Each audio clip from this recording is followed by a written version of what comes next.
सबसे पहले हम बात करें तो हरियाणा की स्थापना 1 नवंबर 1966 को होती है। और जब हरियाणा बनता है तो ये किससे बनता है? हरियाणा बनता है हमारा पंजाब से। पंजाब का हमें लगभग 35% हिस्सा दिया जाता है, जो कि पंजाब था उस पंजाब का पूर्वी हिस्सा था, पूर्वी हिस्सा यानी कि पूर्वी पंजाब, वही बनता है हरियाणा। और बनता है 1 नवंबर 1966 को। 1 नवंबर 1966 को हरियाणा बन जाता है। और हरियाणा बनता किस आयोग की सिफारिश पे है? तो उस आयोग का नाम था साहा आयोग। उस आयोग का नाम था साहा आयोग, या फिर इसको हम बोलते हैं हरियाणा पंजाब सीमा आयोग। और इसके अध्यक्ष 3 व्यक्ति थे इसमें। पहले थे जय सीसा या इनका पूरा नाम था जयंतीलाल छोटेलाल शाह। दूसरे थे इनमें एस दत्त। और तीसरे व्यक्ति थे इसमें एम फिलिप। तो ये 3 व्यक्ति इसके हिस्सा थे। और इस आयोग की सिफारिश पे हरियाणा और पंजाब के बीच बाउंड्री निर्धारित की गई थी। और इसके अतिरिक्त हम बात करें तो इसकी एक बार हरियाणा HSC के एग्ज़ाम में पूछा गया था कि ये शाह आयोग बना कब था या हरियाणा पंजाब सीमा आयोग बना कब था। तो याद रखना ये बना था 23 अप्रैल 1966 को हरियाणा बन जाता है। और हरियाणा बनता है उस समय हरियाणा में ज़िले थे 7 ज़िले। कौन कौन से थे? हरियाणा बनता उस समय 7 ज़िले थे। और 7 ज़िलों की अगर हम बात करें तो वो 7 ज़िले थे हमारे। सबसे पहले आता है गुरुग्राम। तो 7 ज़िले बने थे और 7 में सबसे पहले एक टिक है कि घर JKM, या याद एक ट्रिक और भी है, क्रम जगह या घर JKM आप किसी तरह याद कर सकते हो। पहला था गुरुग्राम, H से हमारा हिसार। और गुरुग्राम से याद रखना कि गुरुग्राम और एक हमारा नू, इन दोनों का नाम हमने चेंज करके 2016 में इनका नाम चेंज किया था। तो गुरुग्राम था उसका पहले नाम था गुड़गाम, और नू है उसका नाम मेवात। तो बात करते हैं उसके बाद हिसार। और याद रखना हिसार सबसे बड़ा था जब हरियाणा बना था, लगभग 13,000 वर्ग किलोमीटर इसका क्षेत्रफल था। इसके बाद ए से अंबाला, और उसके बाद बात करें आर से हमारा रोहतक, और उसके बाद बात करें जे से जींद। जींद सबसे छोटा था। और जींद हरियाणा का एकमात्र ऐसा जिला है जिसका अभी तक कोई विघटन नहीं हुआ है, यानी जींद जिले से कोई भी अभी तक कोई अन्य जिला नहीं बना है। और एक और बात आपको बता दूं कि जींद को हरियाणा का हृदय भी कहते हैं। इसके बाद हम बात करें के से हमारा करनाल, और करनाल को हम धान का कटोरा भी कहते हैं। और एम से हमारा आता है महेंद्रगढ़। तो ये हरियाणा बना तब ये 7 जिले थे। और सबसे बड़ा मैंने आपको बता दिया हिसार। और इसी हिसार की स्थापना की बात करें सबसे पहले तो इसकी स्थापना 1354 के अंदर फिरोज शाह तुगलक ने की थी। और ये फिरोज शाह तुगलक हरियाणा के अंदर नहरों के निर्माता माने जाते रहे। इसके अतिरिक्त बात करें हम तो ये किस वंश के थे? तुगलक वंश के थे। तुगलक वंश से के थे। और इनका जन्म की बात करें तो 1309 में इनका जन्म होता है। और इसके अतिरिक्त बात करें हम तो ये 1351 से लेके 1388 तक तुगलक वंश के शासक रहते हैं। इन्होंने हिसार के अंदर एक बहुत ही फेमस महल का निर्माण करवाया था, और जिस महल का नाम है गुजरी महल। और किस पत्थरों से निर्माण करवाया था? तो काले पत्थरों से इन्होंने गुजरी महल का निर्माण करवाया था। इसके बाद हम बात करें हरियाणा के जिलों की स्थापना। इसके अतिरिक्त हम बात करें हरियाणा के जिलों की स्थापना तो उसमें आता है हमारा भिवानी और सोनीपत। तो भिवानी और सोनीपत की स्थापना की अगर हम बात करते हैं तो वो होती है भिवानी और सोनीपत, भिवानी और सोनीपत की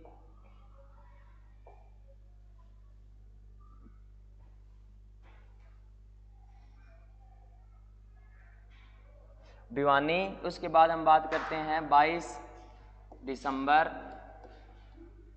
1972, और 22 दिसंबर 1972 की हम बात करते हैं तो हरियाणा में 2 और ज़िले बनते हैं, एक का नाम है भिवानी और एक का नाम है सोनीपत।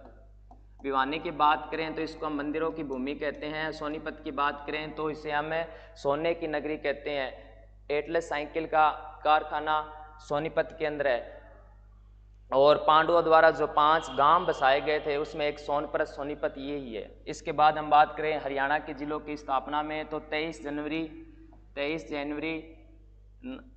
1973 में एक ज़िला और बनता है, उसका नाम है कुरुक्षेत्र, और ये वही कुरुक्षेत्र है जहाँ पे महाभारत का युद्ध हुआ था, महाभारत का युद्ध हुआ था। इसके बाद हम बात करते हैं, इसके बाद एक बात और आपको बता दूं, कुरुक्षेत्र में एक जगह है थानेसर, और इसका प्राचीन नाम है स्थानेश्वर, और इस पे महमूद गजनवी ने 2 बार हमला किया था, 1009 और 1014 के अंदर। इसके बाद हम बात करें तो 1 सितंबर या कुछ किताबों में 26 अगस्त 1975 को हरियाणा में एक और ज़िला बनता है जो कि वर्तमान में हरियाणा का सबसे बड़ा ज़िला है, जिसका नाम है सिरसा, जिसका नाम है सिरसा, जिसे हम हरियाणा की गेहूं की टोकरी भी कहते हैं, हरियाणा की गेहूं की टोकरी भी कहते हैं। इसके बाद हम बात करें तो हरियाणा के अंदर एक और ज़िला बनता है 1979, और इसका नाम है फरीदाबाद। फरीदाबाद हरियाणा का ज़िला बनता है, और फरीदाबाद की बात करें तो हम इसे हरियाणा की औद्योगिक नगरी भी कहते हैं। इसके बाद हम बात करें तो हरियाणा में सबसे ज़्यादा जनसंख्या वाला ज़िला फरीदाबाद है, और सबसे कम क्षेत्रफल वाला ज़िला हमारा फरीदाबाद है, और सबसे बड़ा जनसंख्या और क्षेत्रफल में शहर की बात करें, सिटी की बात करें तो वो हमारा फरीदाबाद है। इसके बाद हम बात करते हैं तो हमारा अगला ज़िला आता है, इसके बाद हम बात करें तो हमारा अगला ज़िला आता है, इसके बाद हमारे 4 ज़िलों की स्थापना हुई थी, के, आर, पी और वाई।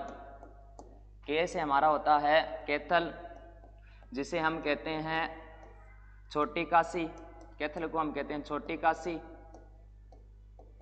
उसके बाद हमारा आर से रेवाड़ी, और रेवाड़ी से याद रखना कि रेवाड़ी और दिल्ली के बीच में हरियाणा में पहली ट्रेन चली थी 1873 के बीच। और भारत की बात करूं तो भारत के अंदर पहली ट्रेन चली थी 16 अप्रैल 1853 के अंदर, और उस समय हमारे वायसराय थे लॉर्ड डलहौजी, उन्हीं के शासनकाल में, इसलिए हम लॉर्ड डलहौजी को भारतीय रेलवे का पिता भी कहते हैं। इसके अतिरिक्त बात करते हैं तो 16 अप्रैल को भारत के अंदर रेल दिवस मनाया जाता है, रेल दिवस 16 अप्रैल को भारत के अंदर मनाया जाता है। और उसके अतिरिक्त हम बात करें तो पी से हमारा होता है पानीपत, हरियाणा का एकमात्र ऐसा जिला है पानीपत जिसका गठन 2 बार हुआ है। कितनी बार हुआ है? 2 बार। पहले तो इसका गठन हमने 1989 में किया था, यानी कि इन चारों का गठन कब हुआ है? 1 नवंबर 1989 को। उसके बाद क्या होता है, पानीपत को हमने फिर से किसके अंदर मिला दिया? करनाल के अंदर।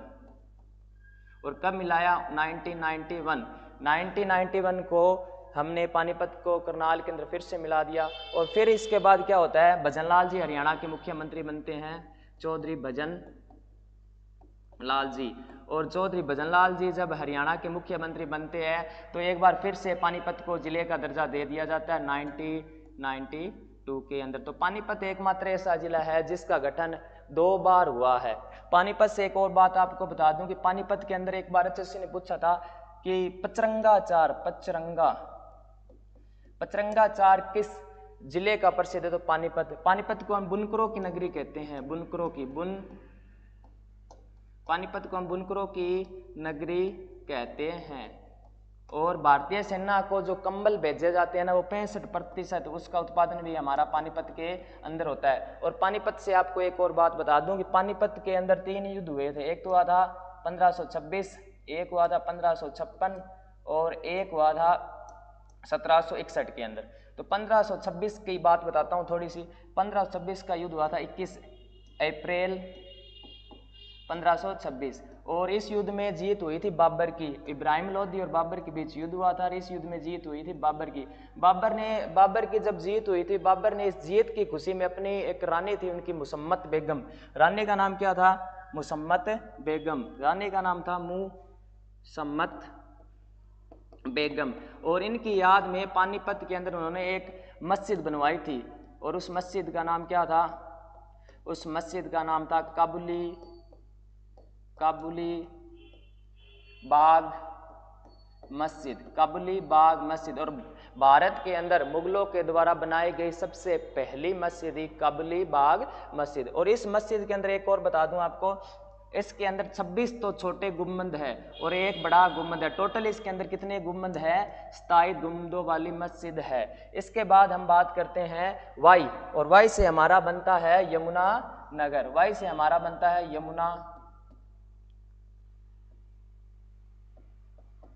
वाई से हमारा बनता है यमुना नगर। तो ये हरियाणा के 4 जिले एक साथ बने थे, याद रख सकते हो के, आर, पी और वाई। इसके बाद हम बात करते हैं हमारा आगे। तो यमुना नगर से एक बात और आपको बता दूं मैं, यमुना नगर का नाम एक नदी के नाम पे, कौन सी नदी? यमुना, जो कि हरियाणा की सबसे लंबी नदी है। हरियाणा की सबसे लंबी नदी है। हरियाणा की जो पूर्वी सीमा है इस तरफ हमारा कौन सा राज्य? यूपी, उत्तर प्रदेश से सीमा लगती है हमारी, तो हरियाणा की पूर्वी सीमा लगती है। और हरियाणा का एक राष्ट्रीय पार्क है कलेसर नेशनल पार्क। इस कलेसर राष्ट्रीय पार्क के बीचों बीच से एक नदी आती है, उसी नदी को हम कहते हैं यमुना नदी। और यह नदी हमारे हरियाणा और उत्तर प्रदेश के साथ बाउंड्री साझा करती है और इसलिए इसी नदी के नाम पे हमने यमुना नगर का नाम, यमुना नदी के नाम पे इसका नाम यमुना नगर रखा है। इसके बाद हम बात करें तो यमुना है ना, वो गंगा की सबसे बड़ी सहायक नदी है। गंगा की बात करें तो गंगा भारत की सबसे लंबी नदी है। भारत की सबसे लंबी नदी गंगा है और विश्व की सबसे लंबी नील नदी। तो उसी तरह भारत की सबसे लंबी नदी गंगा, और गंगा की सबसे लंबी सहायक की बात कर रहा हूँ, हेल्पर नदी है, सहायक नदी है, वो कौन सी है? यमुना नदी है। और बात करें तो गंगा की कुल लंबाई है 2525 किलोमीटर। और गंगा कहाँ से निकलती है? गंगोत्री से गंगा निकलती है। और इसके बाद एक और बात कई बार एग्जाम में पूछा जाता है कि गंगा नदी मैदान में कहाँ पे प्रवेश करती है? तो हरिद्वार में गंगा मैदान में प्रवेश करती है। गंगा और यमुना मिलती कहाँ पे? बहुत इंपॉर्टेंट क्वेश्चन है। गंगा और यमुना की अगर हम बात करें तो ये मिलती है हमारी प्रयागराज या इलाहाबाद। प्रयागराज, क्योंकि इसका प्राचीन नाम क्या था? इलाहाबाद, और अभी इसका नाम क्या है? प्रयागराज। इसके बाद हम बात करें हरियाणा के जिलों की, तो हरियाणा के इसके बाद जिले आते हैं जो जिनकी स्थापना की हम बात करेंगे। इसके बाद हम बात करते हैं कि हरियाणा के 2 जिले और एक जिला और बनता है 15 अगस्त 1995 को। इस जिले का नाम है पंचकुला, जो कि हरियाणा का सबसे छोटा जिला है। किसमें? जनसंख्या में हरियाणा का सबसे छोटा जिला है, जिसकी जनसंख्या लगभग 6 लाख या 5.5 लाख के आसपास है। इसके बाद हम बात करते हैं पंचकुला से आप याद रख सकते हो कि पंचकुला है ना, बाढ़ और एक भूकंप। ज़्यादा बात करें तो भूकंप प्रभावित क्षेत्र है पंचकुला, बाढ़ तो उतना नहीं है लेकिन भूकंप प्रभावित क्षेत्र है पंचकुला। उसके बाद हम बात करते हैं हरियाणा में 2 जिले और बनते हैं हमारे, एक साथ बनते हैं, वो बनते हैं 15 जुलाई 1997 को। एक का नाम है फतेहाबाद और एक का नाम है झज्जर। फतेहाबाद की बात करें तो हरियाणा की पिंक सिटी कहते हैं, हरियाणा की पिंक सिटी। इसके अतिरिक्त बात करें झज्जर की तो इसे हम कहते हैं का शहर, शहीदों का शहर कहते हैं। और एक बात और याद रखना झज्जर के बारे में, पूरे हरियाणा में सुराही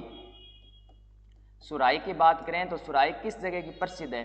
पूरे हरियाणा में सुराही प्रसिद्ध है झज्जर की। एक और बता दें आपको, दिल्ली की बात करें तो इस तरफ तो उत्तर प्रदेश आ गया, तो इधर और इस तरफ और इस तरफ तीन तरफ से दिल्ली को हरियाणा के जिलों ने घेर रखा है। और उन जिलों की बात करें तो हम उसमें याद रखना आपको कि सबसे ज़्यादा जो बाउंड्री की बात करें तो वो गुड़गांव की लगती है। किसकी लगती है? गुड़गांव की, या इसको बोलते हैं गुरुग्राम। गुरु का ग्राम का मतलब है कि प्राचीन काल की बात है, कौरवों और पांडवों ने गुरु दक्षिणा के रूप में गुरु द्रोणाचार्य को गांव दिया था और उस गांव का इनाम क्या है? गुरुग्राम।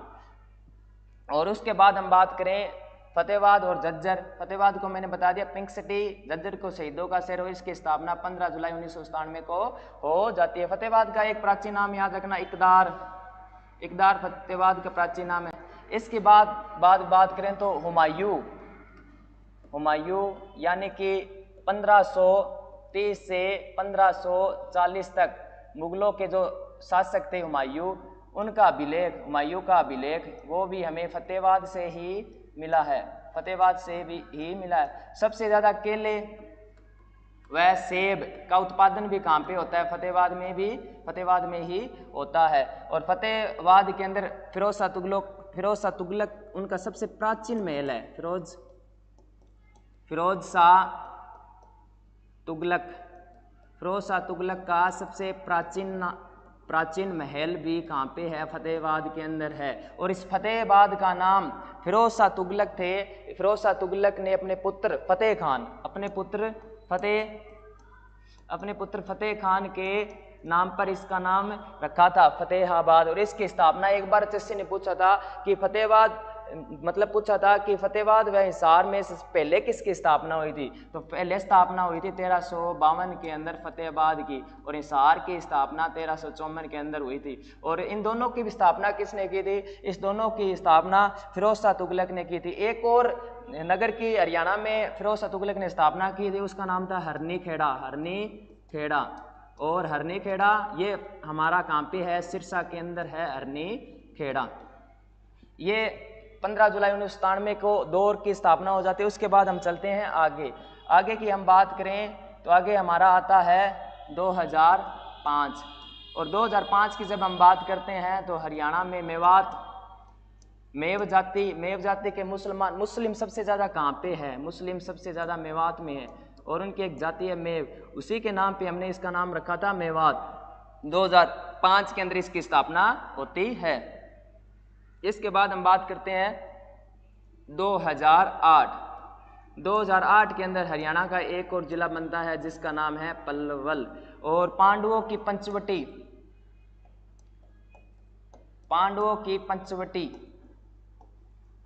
पंचवटी की जब हम बात करते हैं तो वो हमारी कहाँ पे मिलेगी आपको? पलवल के अंदर। दाऊजी का मंदिर, दाऊजी कृष्ण भगवान के भाई थे, दाऊजी का मंदिर वो भी पलवल के अंदर है। और पलवल के अंदर भी कहाँ पे? वंचारी गांव है एक, वंचारी गांव के अंदर दाऊजी का मंदिर आपको मिलेगा, पलवल के अंदर मिलेगा। 2008 के अंदर हमारी स्थापना हो जाती है, किसकी? पलवल की स्थापना हो जाती है। इसके अतिरिक्त हम बात करें तो हरियाणा का सबसे नवीनतम जिला, और हरियाणा के सबसे नवीनतम जिले की जब हम बात करते हैं तो वो हमारा बनता है 18 सितंबर 2016 को, और जिले का दर्जा इसको दे दिया जाता है 1 दिसंबर 2016 को। और इसका नाम है चरखी। इसका नाम क्या है? इसका नाम है चरखी दादरी। कहते हैं कि इसका नाम दादरी कैसे पड़ा? दादुर संस्कृत भाषा में मेंढक को कहा जाता है, और उसकी अधिकता के कारण इसका नाम दादरी पड़ा। और इसकी स्थापना 2016 में होती है। और दादरी जिला बना था भिवानी से अलग होकर दादरी जिला बना था। और भिवानी की बात करें तो भिवानी से याद रखना एक तोशाम और तोशाम की पहाड़ी, और इसी पहाड़ी पे हरियाणा के अंदर एक बहुत ही फेमस मंदिर है और उस मंदिर का नाम है बाबा मुंगीपा मंदिर। बाबा मुंगीपा मंदिर, उस मंदिर का नाम क्या है? बाबा मुंगीपा मंदिर। बाबा मुंगीपा, बाबा मुंगीपा मंदिर ये कहाँ पे है? ये है भिवानी के अंदर एक विधानसभा क्षेत्र है तोशाम, और उसी के अंदर मिलेगा आपको बाबा मुंगीपा मंदिर। और तोशाम से याद रखना, यहाँ से विधायक की हम बात करें 2024 विधानसभा चुनाव हुआ था और यहाँ से विधायक बनी थी श्रुति चौधरी, जो कि किरण चौधरी व सुरेंद्र सिंह की लड़की है। श्रुति चौधरी जो कि वर्तमान में हरियाणा सरकार में महिला एवं बाल विकास मंत्री भी है। इसके बाद हम बात करते हैं तो ये पूरा हरियाणा का मैंने आपको जिलों का स्थापना बता दिया है और आपने, मैं आशा करता हूँ कि आपको जो भी डाउट होंगे वो आप कमेंट कर सकते हैं मेरे को, और इसके अतिरिक्त आपको जहाँ भी आपको लगे कि यहाँ आपको डाउट है वो आप कमेंट में मेरे से पूछ सकते हैं। और अब मैं आपको कुछ और अन्य बातें भी बताने जा रहा हूँ। हरियाणा का विषय है तो हरियाणा की बातें हम करने जा रहे हैं और मैंने स्थापना आप सबको बता दी है। अब हम कुछ अन्य बात करते हैं। हरियाणा की जब भी बात आती है ना, तो हरियाणा के अंदर एक जगह नाम सुना होगा आपने, और उस जगह का नाम क्या है? उस जगह का नाम आपको पता है? पानीपत। उस जगह का नाम क्या है? उस जगह का नाम है पानीपत। पानीपत हरियाणा में बहुत ही महत्वपूर्ण जगह है। क्यों है महत्वपूर्ण जगह? क्योंकि पानीपत के अंदर ही एक बहुत ही महत्वपूर्ण युद्ध होता है और उस युद्ध का नाम मैंने आपको पहले ही बताया था, पानीपत का प्रथम युद्ध। क्यों महत्वपूर्ण है? क्योंकि इस युद्ध के बाद भारत के अंदर क्या होता है कि एक नया साम्राज्य आता है जिसका नाम है मुगल साम्राज्य। और इस मुगल साम्राज्य के बाद भारत में एक नई रीति रिवाज, एक नई भाषा, कुछ अलग आता है और एक पूरा नई संस्कृति चेंज होती है। इसलिए महत्वपूर्ण होता है। महत्वपूर्ण हरियाणा के एग्जाम के लिए तो और ज़्यादा महत्वपूर्ण हो जाता है। क्यों हो जाता है और ज़्यादा महत्वपूर्ण? क्योंकि हरियाणा के एग्जाम में यहाँ से भर भर के सवाल पूछे जाते हैं। तो आइए आपको कोशिश करते हैं समझाने की। तो पानीपत का युद्ध पहले तो आपको याद रखना कब हुआ था? 21 अप्रैल 1526। पानीपत की बात करें तो यहाँ पे युद्ध किसके बीच होता है? बाबर वर्सेस इब्राहिम लोदी। बाबर और इब्राहिम लोदी के बीच ये युद्ध होता है और इस युद्ध में क्या होता है कि इस इब्राहिम लोदी के पास बहुत बड़ी सेना थी, लेकिन सेना के जितने भी प्रमुख व्यक्ति थे वो इंटरनल किसका सहयोग कर रहे थे? बाबर का सहयोग कर रहे थे। इसके अतिरिक्त एक बात और बता दूं कि बाबर ने इस युद्ध में तोप खाने का प्रयोग किया था, यानी कि तोपों का प्रयोग किया था, और सामने वाली सेना के पास तोप जानते ही भी नहीं थे। और इस युद्ध में तोप खाने के प्रयोग से बाबर को बड़ा सहयोग मिला और इस युद्ध को बाबर जीत जाते और भारत में एक नए साम्राज्य, मुगल साम्राज्य की नींव रख देते हैं। और इब्राहिम लोदी है ना, इसको युद्ध के मैदान में ही मार दिया जाता है। और मारने की बाद क्या होता है कि इसको मारने के बाद पानीपत में ही दफनाया जाता है। तो इस इब्राहिम लोदी की कब्र आपको कहाँ मिलेगी? इस इब्राहिम लोदी की कब्र आपको पानीपत के अंदर ही मिलेगी। तो ये पानीपत का प्रथम युद्ध था जहां से हरियाणा के एग्जाम में पूछा जाता है, वो बताया मैंने। वैसे तो बहुत बड़ा युद्ध है। बाबर कैसे, कौन सी युद्ध नीति, जैसे बाबर ने एक युद्ध नीति का प्रयोग किया था,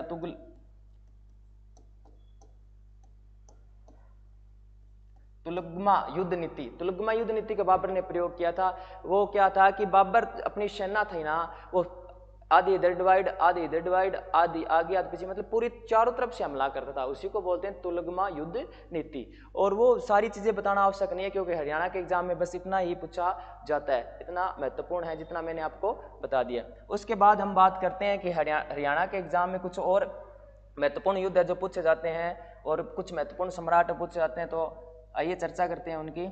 सबसे पहले मैं आपको बताता हूँ, एक युद्ध और हुआ था, तराइन का प्रथम युद्ध और तराइन का दूसरा युद्ध। ये हुआ था 1191। ये युद्ध हुआ था 1191 के अंदर। ये हुआ था 1191 91 और ये हुआ था 1192 या 92 के अंदर। पहले युद्ध की अगर हम बात करें तो पहले युद्ध के अंदर किसकी जीत होती है? पहले युद्ध के अंदर जीत होती है पृथ्वीराज चौहान उस समय अजमेर व दिल्ली के शासक थे और इनका युद्ध होता है किसके बीच? मोहम्मद गोरी के बीच, मोहम्मद गोरी, और दोनों के मध्य युद्ध होता है। तो पहले युद्ध में, इस युद्ध में जयचंद नाम का जो राजा था ना, जयचंद गहलवाड़, उसने किसका साथ दिया था? उसने साथ दिया था पृथ्वीराज चौहान का, और इस युद्ध में किसकी जीत हो जाती है? पृथ्वीराज चौहान की। लेकिन दूसरे युद्ध में क्या होता है? जयचंद किसका साथ देता है? मोहम्मद गोरी का, क्योंकि मोहम्मद गोरी जो यहाँ से हार के वापस अपने गौर नामक पहाड़ी क्षेत्र था वहाँ पे चला जाता है, लेकिन ये जयचंद है उसको संदेश पहुँचाता है कि मैं आप भारत पे एक बार फिर से हमला करो और मैं आपका साथ दूंगा। तो मोहम्मद गोरी मानता नहीं है, तो ये जयचंद इसको विश्वास दिलाता है कि आप आओ, मैं पक्का आपका साथ दूंगा। तो मोहम्मद गोरी ने बोला किस प्रकार आप समझाओ? तो इसने बोला कि इसने मेरी गुड़िया से, लड़की से शादी कर ली है, इसलिए मैं इसके खिलाफ लड़ूंगा। तब इसको, मोहम्मद गोरी को यकीन आ जाता है, भारत में हमला करना आता है। इस युद्ध में 1192 में युद्ध होता है, किसकी जीत हो जाती है? मोहम्मद गोरी की जीत हो जाती है। उसके बाद हम बात करें तो एक युद्ध होता है चंदावर का युद्ध, और इस युद्ध में क्या होता है? इस युद्ध में मोहम्मद गोरी किसको हरा देता है? जयचंद को भी हरा देता है। इसके बाद मोहम्मद गोरी की 1206 में डेथ हो जाती है, और इसके डेथ के बाद भारत में एक नया साम्राज्य आता है जिसका नाम था गुलाम वंश। तो ये महत्वपूर्ण था, जो मैंने आपको बताया 3 युद्ध महत्वपूर्ण है, बेसिक है बिल्कुल, ये हरियाणा के एग्जाम में बार बार पूछे जाते हैं। इसके बाद हम बात करते हैं कुछ अन्य महत्वपूर्ण बातों की, जिसमें आता है हमारा, देखो एक सम्राट आता है हरियाणा में, बहुत ही महत्वपूर्ण, हर्षवर्धन, सम्राट हर्षवर्धन। और सम्राट हर्षवर्धन थे ना, वो किस धर्म को मानते थे? बौद्ध धर्म। तो सम्राट हर्षवर्धन की हम बात करते हैं, हरियाणा की हर एग्जाम में सम्राट हर्षवर्धन सबसे प्रिय टॉपिक है और यहाँ से भर के क्वेश्चन पूछे जाते हैं। तो सम्राट हर्षवर्धन की बात कर लेते हैं, सही चल रही है, सम्राट हर्षवर्धन की बात कर लेते हैं। तो सबसे पहले देखते हैं सम्राट हर्षवर्धन के बारे में। सम्राट हर्षवर्धन के पिता का नाम था प्रभाकर वर्धन।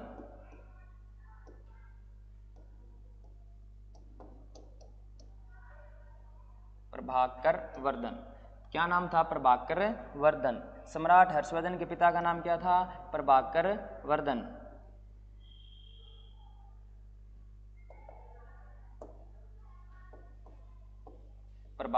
वर्धन। ये इनके पिता थे, और इनके पिता के 3 बच्चे थे, जिसमें थे एक थे हर्षवर्धन, एक इनकी बहन थी राज्यश्री, और एक इनके भाई थे राज्यवर्धन। और हर्षवर्धन के जन्म की हम बात करें तो 590 ईस्वी में सम्राट हर्षवर्धन का जन्म होता है। पिताजी का नाम था प्रभाकर वर्धन और माताजी का नाम था यशोमती। क्या नाम था? यशोमती। कुछ गलती हो तो आप कमेंट कर सकते हो, क्योंकि मेरे सामने कोई स्क्रीन नहीं लगी हुई कि मैं इधर से देख लूँ, नहीं, मेरे जो दिमाग में मैं वही आपको पढ़ा रहा हूँ। तो कुछ भी गलती हो, देखो इंसान हूँ, मशीन नहीं हूँ, ना AI हूँ, तो कुछ गलती हो तो आप कमेंट करके बता सकते हो, मैं सुधार कर लूँगा। आगे यशोमती। उसके बाद हम बात करते हैं यशोमती, इनकी माताजी हो गई। इसके बाद क्या होता है कि 505 ईस्वी की बात है, 505 ईस्वी में प्रभाकर वर्धन जी की डेथ हो जाती है, और उनकी डेथ के बाद क्या होता है? राजा बनते हैं राज्यवर्धन राजा बनते हैं। लेकिन कुछ ही समय बाद बंगाल के शासक और राज्यवर्धन की हत्या कर देते हैं, और उसके बाद 506 में राजा बनते हैं। कौन राजा बनते हैं? 605 कर लो यहाँ, 605 ईस्वी में प्रभाकर वर्धन जी की डेथ हो जाती है, और उसके बाद राजा बनते हैं हमारे 606 में राजा बनते हैं 606 606 में राजा बनते हैं हर्षवर्धन। हर्षवर्धन राजा बनते हैं और हर्षवर्धन राजा बनने के बाद क्या होता है कि हर्षवर्धन के भाई की जो डेथ होती है उसके बदला लेने के लिए, और उनकी बहन के हस्बैंड थे ग्रहवर्मा, और इनकी ग्रहवर्मा की भी डेथ हो जाती है। इसकी भी डेथ बंगाल के शासक करते हैं, मारते हैं इनको। इन दोनों का बदला लेने के लिए, और राजश्री ये कन्नौज के शासक थे, कन्नौज के शासक थे, तो इसलिए इनका बदला लेने के लिए अपने भाई का और अपने जीजा जी की डेथ का बदला लेने के लिए कौन जाते हैं? हर्षवर्धन जाते हैं और इन दोनों बंगाल के शासक की हत्या कर देते हैं। और ये महत्वपूर्ण था क्योंकि इसके बाद सम्राट हर्षवर्धन ने अपनी एक नई राजधानी बनाई थी, जिस राजधानी का नाम है कन्नौज। क्या नाम है? कन्नौज। क्योंकि कन्नौज और पहले इनकी राजधानी थी थानेसर। ये थानेसर कहाँ पे मिलेगा आपको? हरियाणा के कुरुक्षेत्र के अंदर मिलेगा। और ये थानेसर वही है जहाँ पे महमूद गजनवी था, उसने 2 बार आक्रमण भी किए थे। इसके बाद हम बात करते हैं हर्षवर्धन, आपको बता दिया। और हर्षवर्धन के दरबार में याद रखना, चीन से एक बहुत ही महत्वपूर्ण व्यक्ति आता है, बहुत ही महत्वपूर्ण, जो बौद्ध धर्म को जानने में बड़ा उत्सुक था, और उसका नाम था हेन सांग। क्या नाम था? हेन सांग। और उसने एक किताब लिखी है सी यू की नाम की किताब लिखी है, और उसने बौद्ध धर्म की बड़ी प्रशंसा की है। और बौद्ध धर्म के बहुत से ग्रंथ वो भारत में 629 में आया था। 629 में से लेके 644 तक भारत में रहा था। और इसके बीच ये किसके दरबार में रहा था? इसके बीच इसने नालंदा, आपने नाम सुना होगा, नालंदा यूनिवर्सिटी, वहाँ पे इसने शिक्षा भी ग्रहण की, बच्चों को पढ़ाया भी, शिक्षक के रूप में भी इन्होंने काम किया था। और हेन सांग भारत के अंदर हर्षवर्धन के दरबार में आते हैं। और सम्राट हर्षवर्धन की बात करें तो अच्छी जहाँ से बार बार क्वेश्चन पूछती है। 3 इनकी बहुत ही फेमस पुस्तक है, जिसमें से आपको मैं बता दूं कि एक और आपको बात बताना चाहता हूँ इससे पहले, कि इनके हर्षवर्धन के दरबार में एक इनके कवि थे, बहुत ही फेमस कवि थे इनके, उनके बारे में आपको बताता हूँ। उनका नाम था बाणभट्ट इनके कवि थे। और इन बाणभट्ट ने एक बहुत ही फेमस पुस्तक लिखी है हर्ष पे, जिसका नाम है हर्षचरित। और हर्षचरित्र से HSC ने पता नहीं कितने बार क्वेश्चन पूछा, पता ही नहीं कितने बार, कि हर्षचरित्र किसकी फेमस पुस्तक है? सम्राट हर्षवर्धन की। लिखा किसने है? बाणभट्ट। भाषा कौन सी है? संस्कृत भाषा में लिखा है। ये बाणभट्ट जी थे हर्ष के दरबार में, और इन्होंने हर्ष पे एक बहुत ही फेमस पुस्तक लिखी है, उसी का नाम है हर्षचरित्र। इसके बाद हम बात करें, सही चलिए सर, तो इसके बाद थोड़ा सा एक बार हमारी टेक्निकल दिक्कत है लाइव। मैंने आपको पहले भी बताया था कि देखो मैं तो ऐसा हूँ कि 10 घंटे भी पढ़ा दूँ, लेकिन प्रॉब्लम क्या है कि पहली बार बोर्ड चला रहा हूँ, लिखने की जगह इरेज हो रहा है, आप समझ रहे हो थोड़ा सा। तो आज हम इस क्लास को यहीं पे रोक रहे हैं। आप सभी ने देखा या फिर बाद में देख रहे हो, तो आप सभी का बहुत बहुत धन्यवाद। और अंत में एक ही बात कहना चाहता हूँ कि आपने मुझे इतने प्रेम और शांति से देखा व सुना, इसके लिए आपका बहुत बहुत धन्यवाद। Thank you.